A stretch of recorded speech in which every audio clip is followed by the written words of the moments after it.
Hello everyone, and welcome to A&B channel. Now, let's dive into episode 5 of the solo leveling series. At the hospital, the nurses were gossiping about a particular E-rank hunter who had recently undergone a dramatic transformation. While his face was only moderately attractive, his physique had become impressive due to his dedication to intense training. When he had first been admitted to the hospital, he was scrawny, but after rigorous muscle-building exercises, he now had a well-defined body. During patient visiting hours, one of the nurses blushed at the sight of Jin-Woo's toned figure. According to the schedule, he was being discharged that day. Embarrassed yet curious, the nurse shyly asked for his contact information under the pretense of needing it for follow-up medical results. Jin-Woo, thinking they might need to send him test results, agreed and exchanged contact details with her. In that morning, the news featured a special guest by Baek-Yoon-ho, one of South Korea's 7 S-rank hunters. The program showcased the daily life of a hunter outside of dungeons, which primarily revolved around constant training. In a demonstration, Baek-Yoon-ho casually shattered a massive rock with a single punch. This display was so routine that his staff didn't even flinch at the explosive sounds echoing through the training room. Meanwhile,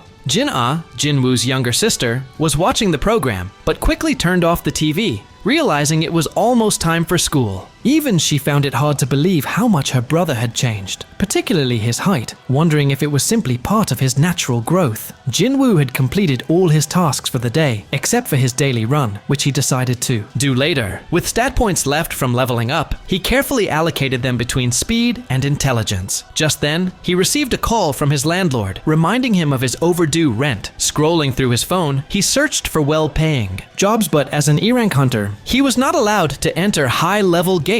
He considered getting reassessed to improve his rank, but knowing that his ability to level up would draw unwanted attention, he decided against it. Instead, he planned to jog to the construction site of his new mission, intending to complete his daily run task along the way. Missing even one daily mission would result in a penalty. Later that day, a group of hunters prepared to raid a C-rank dungeon. One of them recognized Jin-Woo as the weakest hunter in humanity. In reality, he had only been recruited to meet the required number of team members, as the strength of an E-rank hunter was deemed unnecessary. The dungeon required at least 8 participants, with more than half being E-rank hunters. Since Jin-Woo wouldn't be participating in combat, he wouldn't receive a share of the loot. However, the contract stated that he would be paid in full simply for filling the team's quota. His role was limited to carrying supplies and medicine. Jin-Woo was surprised to learn that the team didn't have a healer. Attack-oriented teams like this often struggled to recruit healers, so they ventured into dungeons without one. The contract even stated that the team wouldn't be responsible for any accidents inside the dungeon.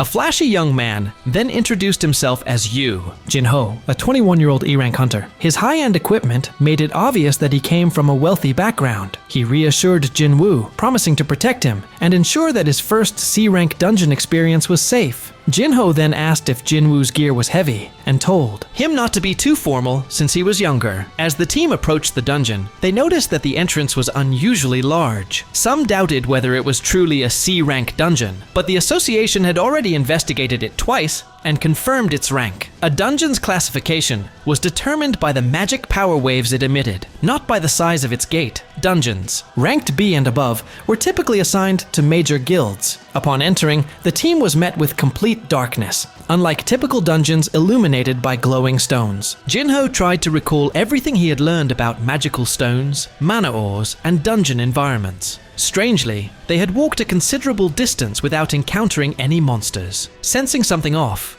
Jin-Woo closed his eyes and focused. He picked up on a faint sound coming from above. Realizing that the monsters were likely insects, he quickly warned the others. Panic set in as the noise grew louder, but no one could determine the direction from which the creatures would emerge. Jin-Woo listened carefully and discovered that the source of the sound was a hole in the ceiling. Moments later, a massive swarm of ants descended upon them. The hunters swiftly switched to combat mode, shooting down the insects one by one. Yu Jin-ho stayed close to Jin-Woo, determined to protect him. The C-rank leader, who possessed a provocation skill, attracted the entire swarm toward himself, allowing the team to divide their efforts effectively. The mage concentrated on gathering mana before unleashing a fire spell, incinerating a large number of ants. The team had been working together for a long time and executed their strategy flawlessly, though the absence of a healer remained concerning. After the battle, the leader began distributing magic stones, dividing them into 7 portions. He also thanked Jin-Woo for detecting the swarm in advance. However, upon closer inspection, they noticed that some of the ants bore wounds unrelated to sword slashes or fire burns. It appeared as though something had gnawed on them. This discovery suggested that another, more powerful monster resided within the dungeon, one that saw the ants as mere food. Jin-Woo asked Jin-Ho about the cost of his sword and shield, and Jin-Ho confirmed that they were expensive. His father had bought him top-tier equipment to ensure a smooth first dungeon raid. Jin-Woo advised him to be cautious. As the team ventured deeper, the unusually long and empty path heightened Jin-Woo's suspicions. It was odd for such an experienced group to lack a healer,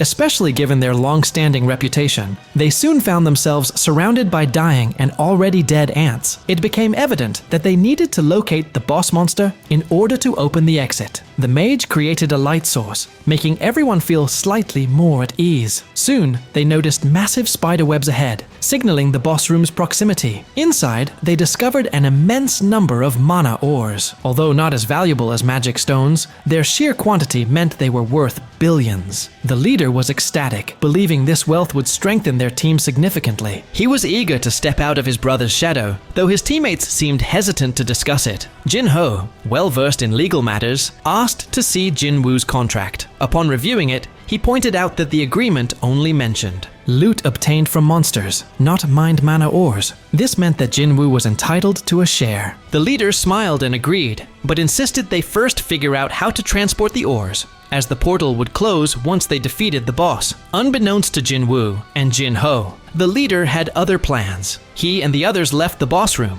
claiming they were retrieving equipment. However, once outside, the mage cast a spell to seal the entrance with rubble. Jin-Woo immediately recalled past warnings about hunters willing to kill for profit. Inside dungeons, there were no cameras, meaning anything could happen without consequence. Betrayed, Jin-Ho was in disbelief, unable to comprehend that they would kill for such a small amount of mana ores. Suddenly, the boss monster awakened. Realizing their predicament, Jin-Woo quickly shifted his mindset. Compared to his previous experiences, this challenge was nothing. Turning to Jin-Ho, he assured him that he would handle the dungeon boss. He then pulled out Kargalgan's Venom Fang from his inventory. And that concludes Episode 5 of Solo Leveling. If you enjoyed it, don't forget to like the video and subscribe to the channel for the latest updates. A&B loves you all.